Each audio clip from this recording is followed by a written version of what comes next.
The story begins in the early hours of a quiet morning as Flight 782 prepared for its routine journey across the Atlantic, a commercial flight like many others, carrying businessmen, families, and travelers returning home.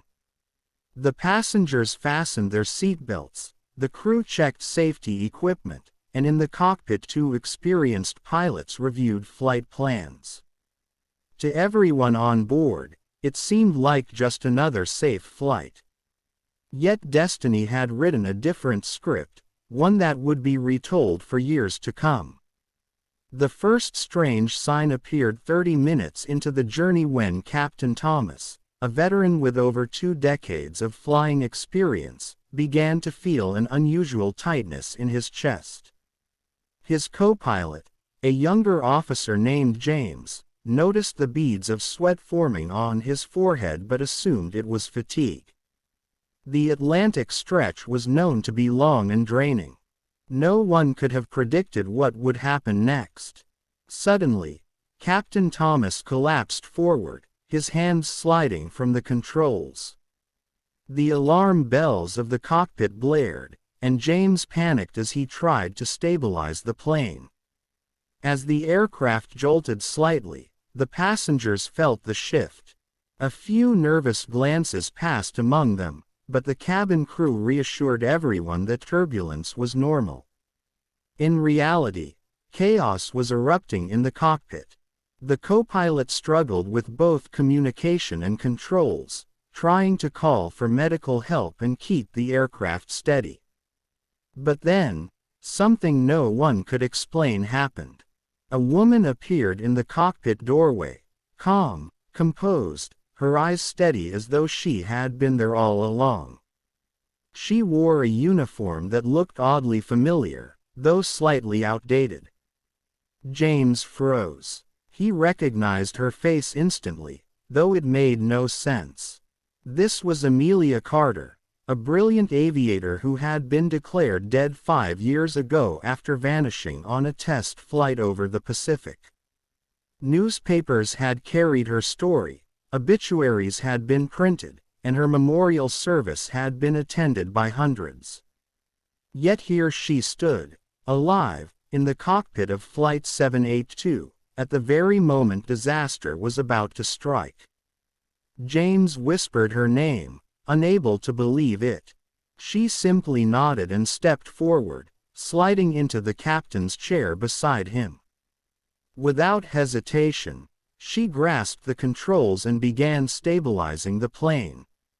The passengers felt the sudden smoothness of the flight, unaware that their lives now rested in the hands of a woman they believed was long gone.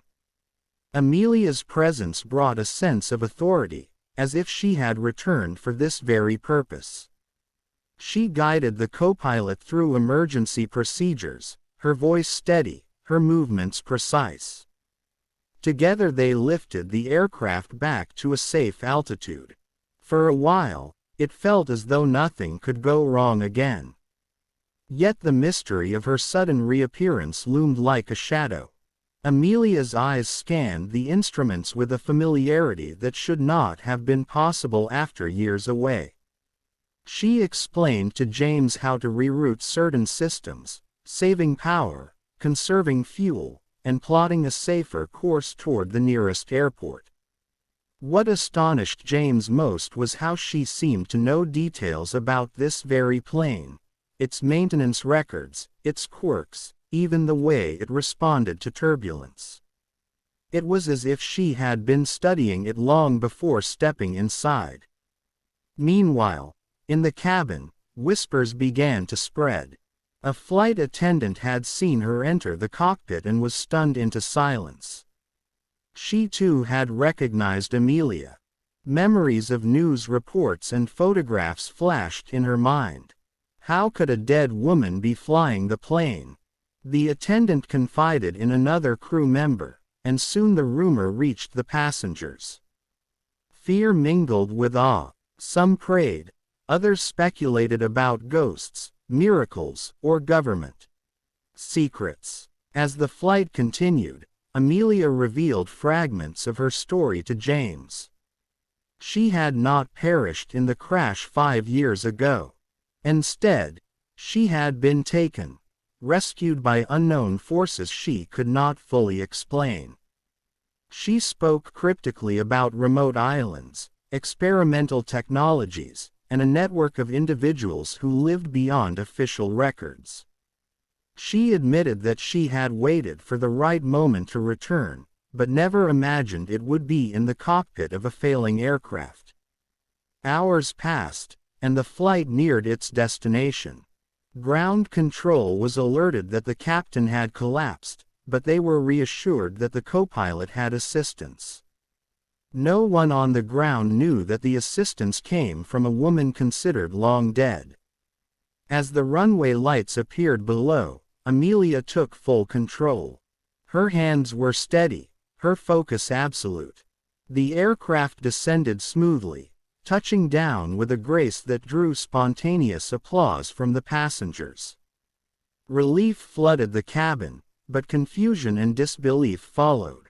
Emergency services rushed to tend to Captain Thomas, who survived the incident but required immediate hospitalization. Reporters swarmed the airport when word spread that something unusual had occurred. Yet by the time authorities reached the cockpit, Amelia was gone. She had disappeared as mysteriously as she had arrived, leaving behind only the testimony of those who had seen her. The co-pilot, the crew, and several passengers insisted that it had been her, the same Amelia Carter whose memorial plaque still stood in her hometown. The world was stunned. News outlets scrambled to cover the bizarre incident, balancing skepticism with eyewitness accounts. Was it a miracle, a cover-up, a ghost, or had Amelia somehow returned from exile, only to vanish again? Governments denied any knowledge, yet files were quietly reopened, and intelligence agencies whispered about aviation projects and missing pilots. Families who had mourned her found themselves caught between grief and hope. Over the next weeks, rumors multiplied. Some claimed to have seen Amelia near remote airfields, others swore she had been taken by secret organizations. Conspiracy theorists built entire stories about her survival, while believers called her an angel sent to save Flight 782. For James, the co-pilot, the memory of that day never faded. He remembered her voice, her confidence, her steady hands on the controls. It was too real to be a dream. He documented every detail, even as skeptics dismissed his account. As months passed, the mystery deepened. No body was ever found from her original disappearance, no wreckage that proved her death. Authorities admitted that evidence had always been thin, but declaring her dead had been the only option at the time. Now, after Flight 782, the story had taken a life of its own. Some argued that Amelia symbolized resilience and survival beyond imagination. Others saw her as a reminder of secrets hidden by powerful forces. For the passengers of that flight, however, she was something more personal. She was the reason they were alive. Parents held their children closer.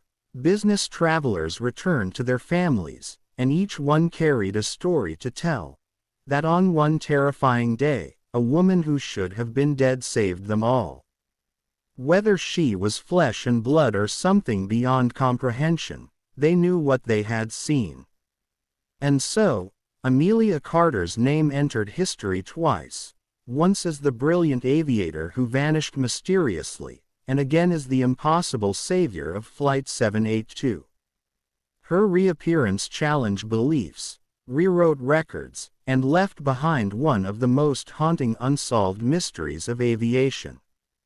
To this day, her fate after that landing remains unknown. But one truth is undeniable. On that extraordinary day, when hope seemed lost and disaster imminent, she returned, not as a ghost of the past, but as the pilot who saved them all. And then please like, share, comment and subscribe to our channel History of States. Thank you.